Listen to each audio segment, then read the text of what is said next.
we are not level. What am I doing? Production value. Awful.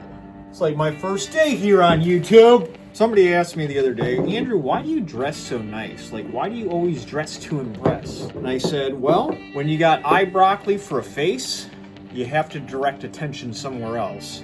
That's why I always like to throw a little more fanciness into the attire that I don every morning. Anyway, the title of this video pretty much tells you what we're going to do today on St. Andrew TV. We are going to clean our 6-shooters. Cleaning is a big part of owning a firearm. Everyone knows a healthy gun needs to be shot, but a healthy gun also needs to be cleaned, maintained, check for any rust spots or anything of that nature, because that's what keeps these alive for generations, especially these big hunks of steel. With the proper maintenance and everything like that, these things can survive for generations and generations. Actually, you could probably go online and buy a first generation. I mean, you might have to mortgage your house, but you can buy one of the earlier generations of the Colt. As you can see, I brought my Colt Revolver and I bought his Uberti stepson because they are essentially the same parts and pieces that make up both these guns. I think I read somewhere that they are 80 to 85% the exact same parts.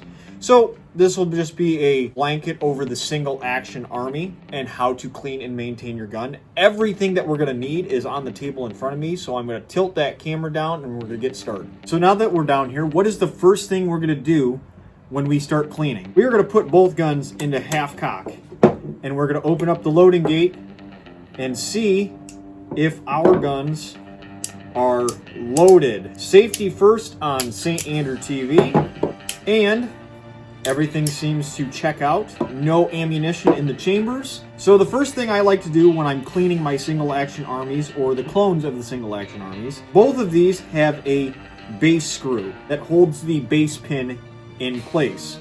I like to remove the cylinders entirely and clean them as 2 separate parts. Alright, sorry for the delay, but it appears when I was taking apart my gun, when I removed the base screw here, I put it in backwards, which doesn't raise any dangerous problems because the gun will still function because everything is locked in place.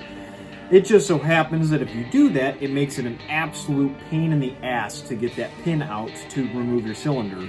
And remember, when you're removing the base pin, not to put your hand on the cylinder with the pressure on this side of the cylinder, or any side really. You're going to press it to either side or another, and it's going to put more tension on that base pin, and you're going to have a hell of a time trying to get it out. So just put the pressure right there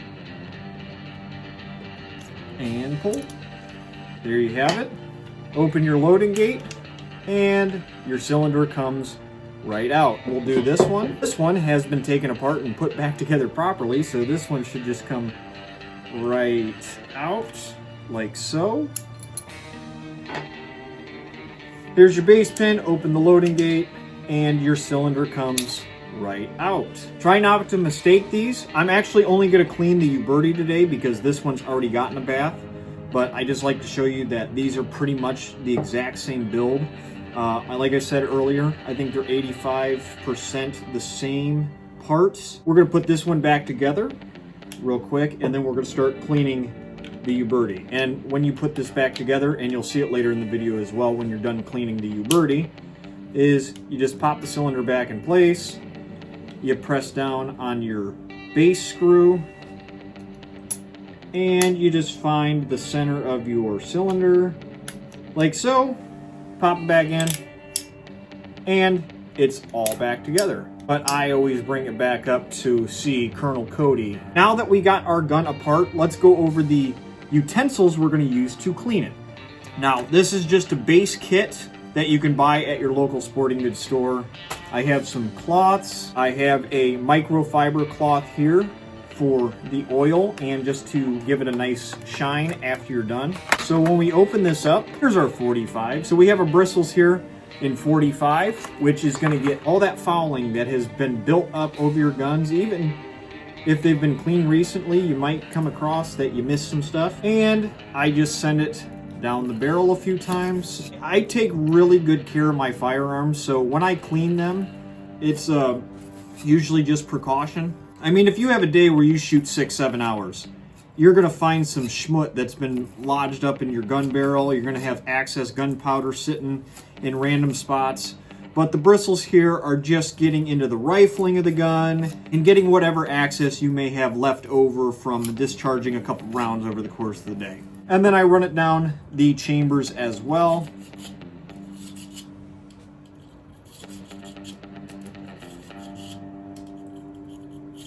And we're just getting whatever got left over from shooting.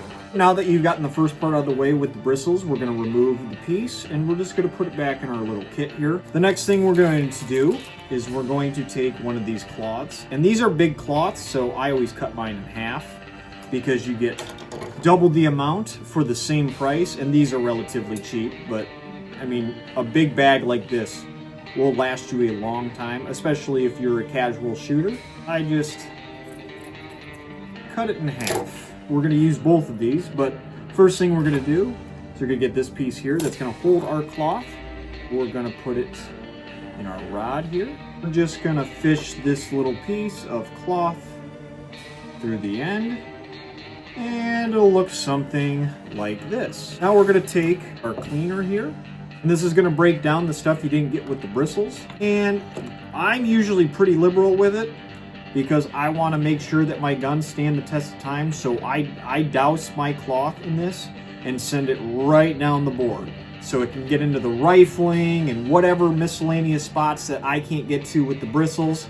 This is going to get to those spots that I cannot reach.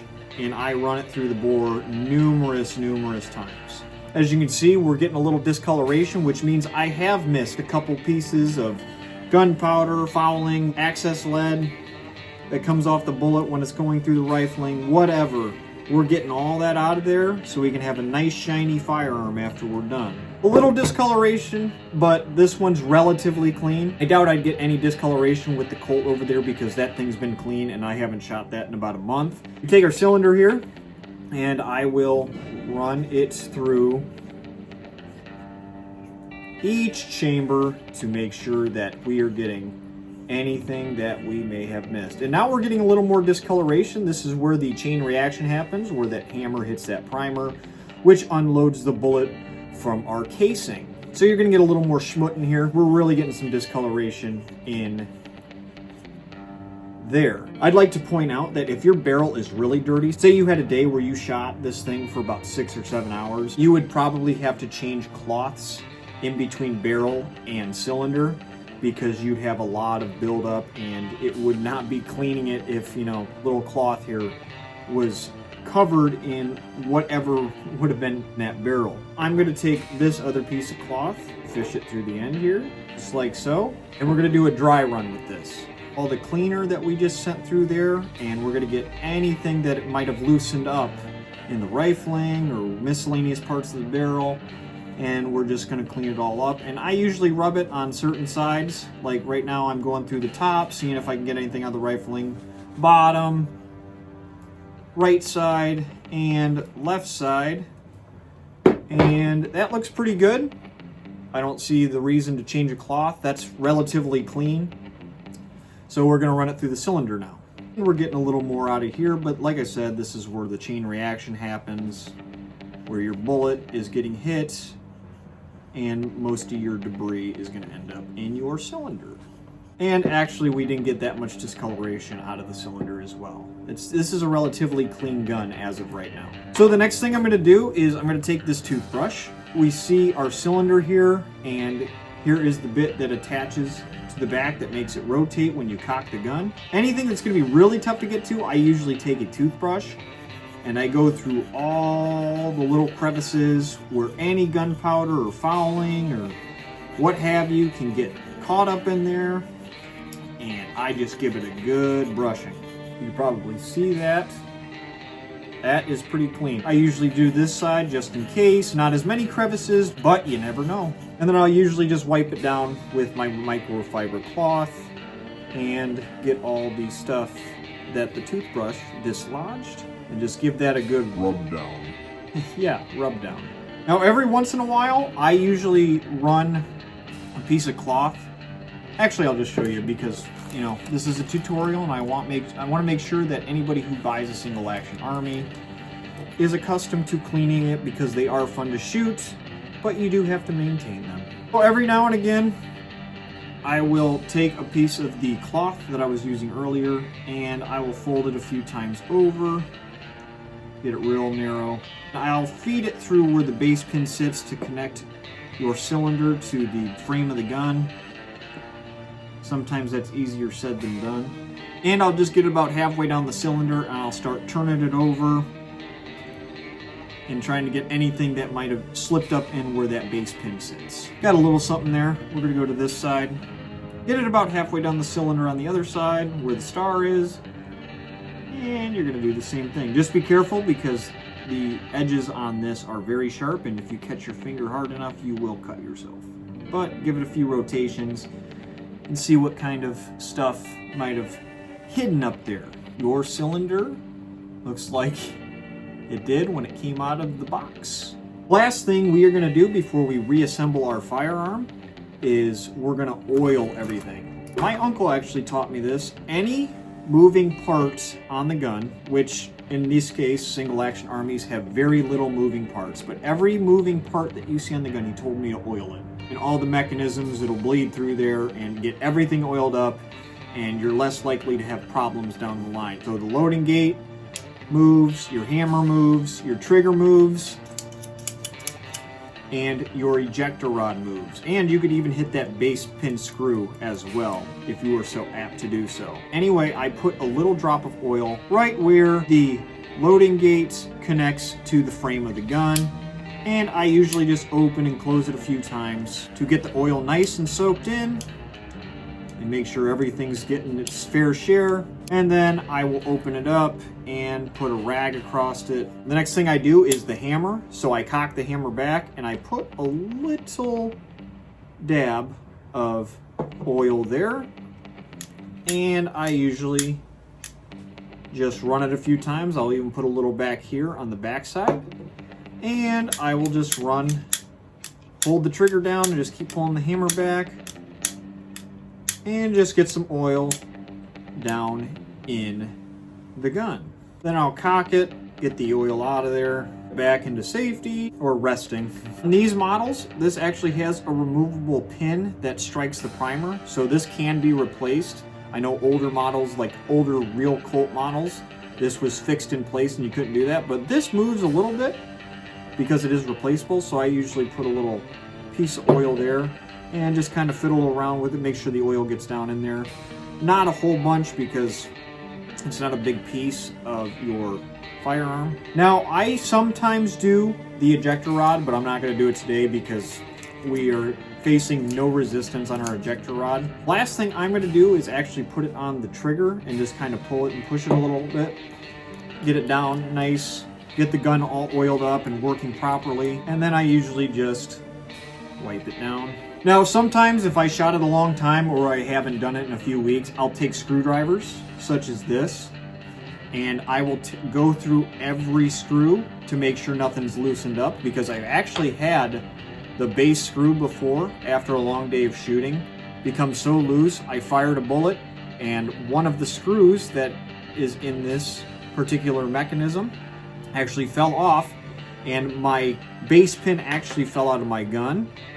There is a way to fix that. It's called tight lock. And make sure if you want to put tight lock on this base pin screw that the color of it is blue, not red, because red will never be able to unscrew each end and pull it apart to replace the spring inside of it. Blue makes it a nice, snug, tight fit that will not come undone unless you put pressure on it from both sides with a screwdriver, but you can take it apart. So that is my advice to you.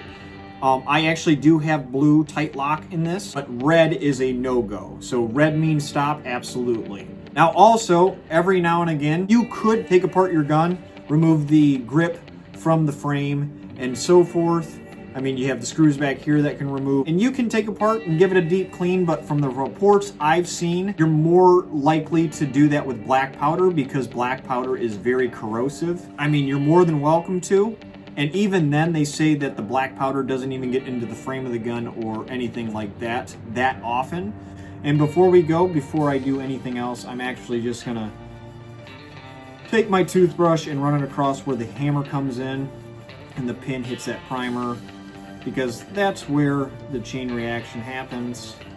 And like I said, not a whole bunch back here, but you may as well get it while the cylinder is out. And I'll even get the barrel where the bullet is fed into and send out the business end of the barrel. So the final thing we're going to do is we're going to open up the loading gate, and we're going to replace our cylinder. Rotate it a few times to get it locked. There it goes. And yeah, you'll rotate it a few times just to get it back on the right track. You are going to press down on your base pin screw, and you're just going to press your base pin back in there. Line it up with the center of your cylinder, which it already is, and you'll hear it click.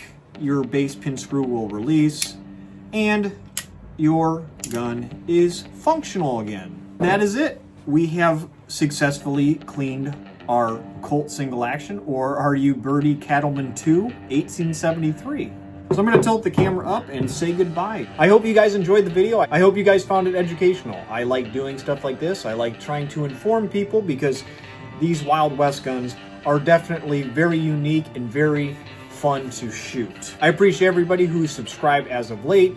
Leave a comment if you enjoyed the video or you have future video suggestions, because I've actually made videos on video suggestions, and it doesn't make me have to come up with a brilliant idea every so often. Anyway, that's going to wrap it up for St. Andrew TV this week. Leave a like if you liked the video. For those of you who've already hit that subscribe button, I appreciate it. But for those of you who came across this video and have not gone down there and hit that subscribe button, think about doing so, because you're a daisy if you do.